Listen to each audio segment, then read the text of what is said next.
ఇప్పుడు no cost cough syrup తో 60 రూపాయల విలువ గల ఇన్హేలర్ పూర్తిగా ఉచితం. దెబ్బకి దగ్గు జలుబు మాయం. నర్సరావుపేట స్వర్గపురిలో ఇర్ఫాన్ హత్య టీడీపీ వైసీపీ మధ్య మాటల యుద్ధం నడుస్తోంది. వైసీపీ నేత గోపిరెడ్డి శ్రీనివాసరెడ్డి ప్రోత్సాహంతోనే హత్య జరిగిందని ఎమ్మెల్యే అరవింద్ బాబు ఆరోపించారు. పోలీసులు విచారణ చేయకముందే ఎమ్మెల్యే ఎలా మాట్లాడతారని మాజీ ఎమ్మెల్యే గోపిరెడ్డి నిలదీశారు.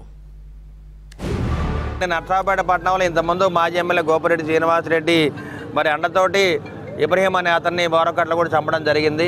అదేవిధంగా అలవాల్లో వెన్నా బాలకోటి బాబాయ్ని మరి రివాల్వర్తో కూడా కాల్చి చంపడం జరిగింది. ఈ హత్యలకి కూడా కారణం మాజీ ఎమ్మెల్యే గోపిరెడ్డి శ్రీనివాసరెడ్డి.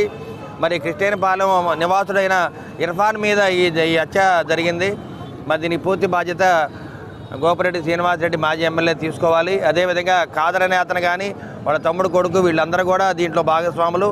ఈ హత్య కారణం వాళ్ళే ఇంతకుముందు కూడా దాడులు చేయడం జరిగింది.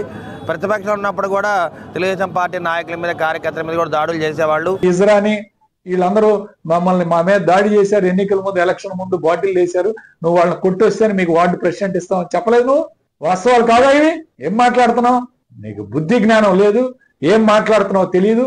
నీకు దమ్ము ధైర్యం ఉంటే ఛాలెంజ్ విసురుతున్నాను. మా యొక్క ప్రమేయం ఉంటే ఎంక్వైరీ చేపించు, నిష్పక్షవాదం ఎంక్వైరీ చేపించు, దేనికైనా మేము సిద్ధం. ఎస్బీ వాళ్ళు కూడా అతను ఒప్పుకున్నాడు, నిన్న రాత్రి ఒప్పుకున్నాడు అతను పోలీసు సమక్షంలో, నేనే చేశానని చెప్పి. అతనికి ఏదో డబ్బులు ఇవ్వకుండా అతన్ని నిత్యం కొడుతూ హెరాస్ చేస్తున్నాడు ఇతనని చెప్పి అతను చేశాడని చెప్పి ఆ కత్తి ఎక్కడుందో కూడా తెచ్చిస్తానని చెప్పి అతను కన్ఫెస్ అయ్యాడు. నీకు తెలియదు, విషయం తెలుసుకోలేవు. ఇలా ప్రజల్ని తప్పుదోవ బట్టే కార్యక్రమం చేయటం ఒక ప్రజాప్రతినిధికి ఎంతవరకు సబబు?